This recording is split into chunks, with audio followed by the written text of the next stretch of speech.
Well, I've called this guy a coward before, and that speech pretty much just confirmed it.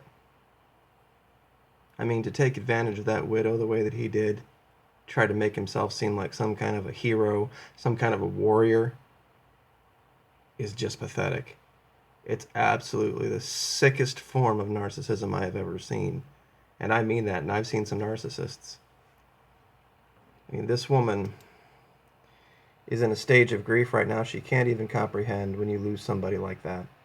And then under those circumstances, I mean, under any circumstances, losing a loved one is a terrible, terrible thing. But to have them die in the manner that this guy did, time is going to pass, and she is going to be very angry with Mr. Trump for having used her this way to make himself seem presidential, like some kind of a leader. I mean, my God, I don't even know how this man can live with himself.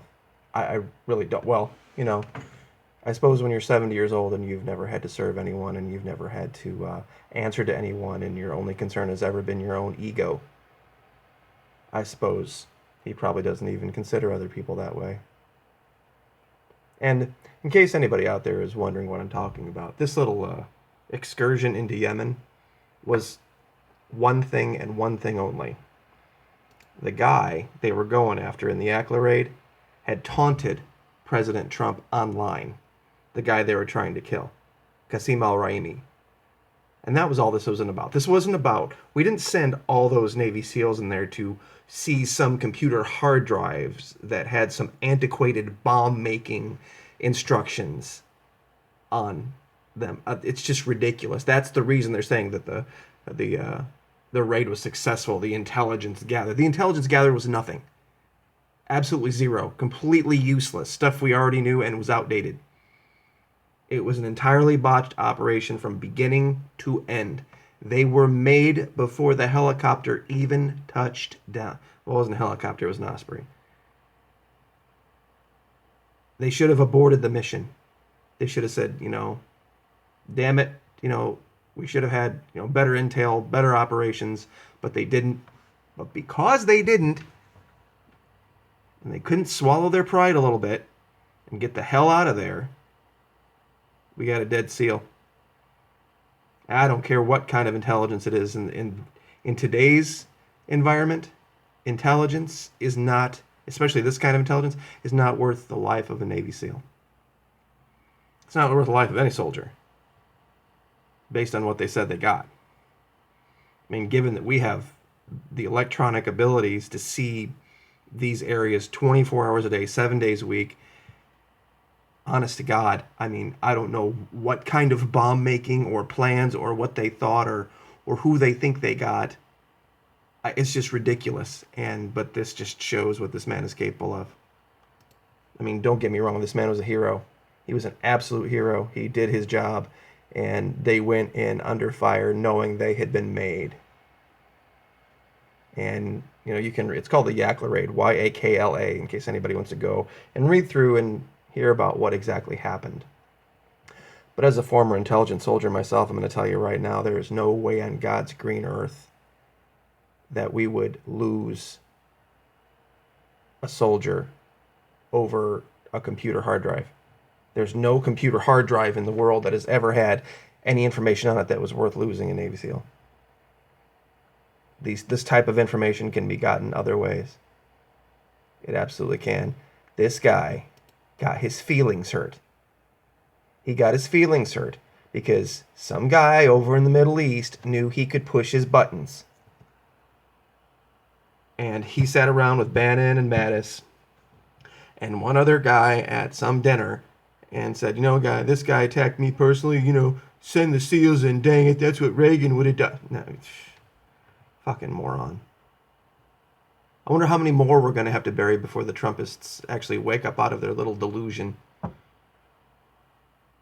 It's probably going to be quite a few more, I hate to say it, based on what I'm seeing from these people now. And how they're just willing to ignore this type of thing. This is an impeachable offense in my book. I mean, and there's a ton of evidence to prove it, but people don't care now about what they think. They only go on what they feel. I'm going to say this again. People no longer care what they think. They only go on what they feel. It kind of dovetails with people will never remember what you say, but they'll always remember how you made them feel. Well, this is what a narcissist does. He plays to emotion. And this is why all the Trumpists are all like, what a great leader. What a fantastic leader honoring the widow. To bring this woman to this event at this stage in her grief was selfish and narcissistic. She needed to be surrounded by family and friends and loved ones at this time and not be made a meme and not be made some kind of a national presence or figure right now. She has a lot of stages of grief to go through. And it was bad enough. I mean, even under good circumstances and righteous circumstances, losing a loved one in this manner would have been beyond the pale. It's just unbelievably difficult to deal with. And I know people that have still, many years later, have not dealt with it properly. But now, having been made this poster girl for Trumpism, is going to do things to her in her life that's just going to exacerbate the problem. Not going to make this much longer video just because I'm a little too angry and I don't want to get emotional myself about this. But when it comes to this particular subject, he can talk about all sorts of social programs he wants, but when it comes to military, especially when they're talking about intelligence gathering, it strikes a little too close to home. But I just wanted to leave with this. Here was our creed. I'm a soldier first, but an intelligence professional second to none. With pride in my heritage, but focused on the future, performing the first task of an army, to find, know, and never lose the enemy. With a sense of urgency and of tenacity, professional and physical fitness, and above all, integrity. For in truth lies victory. Always at silent war, while ready for a shooting war. The silent warrior of the Army's team. Integrity. Integrity means when we know we don't have the right information, we don't move. We don't let our ego get in the way.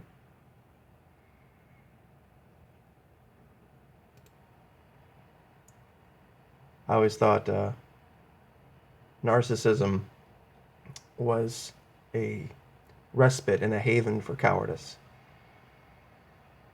because they can't deal with people in a way where they could lose and still be able to look themselves in the mirror. You have to be able to say, folks, sometimes you're wrong. Sometimes you're uninformed or misinformed. Sometimes you need counseling. Sometimes you need people who know more about something to come in and do these things for you and help you. That's what Reagan was actually very, very good at. And even Bill Clinton to some extent.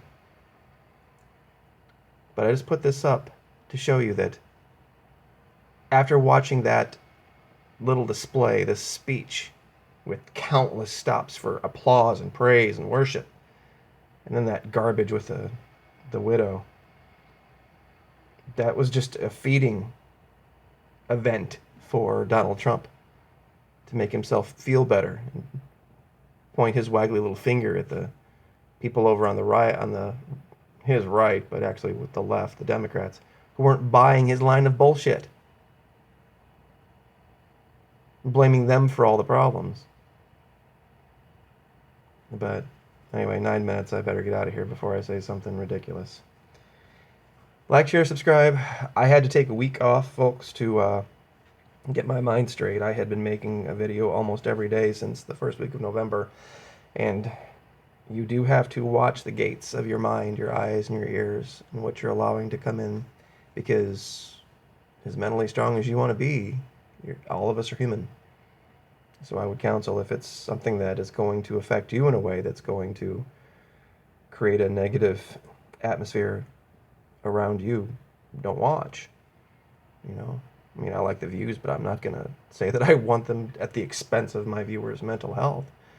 So anyway, we'll see you next time. Thanks.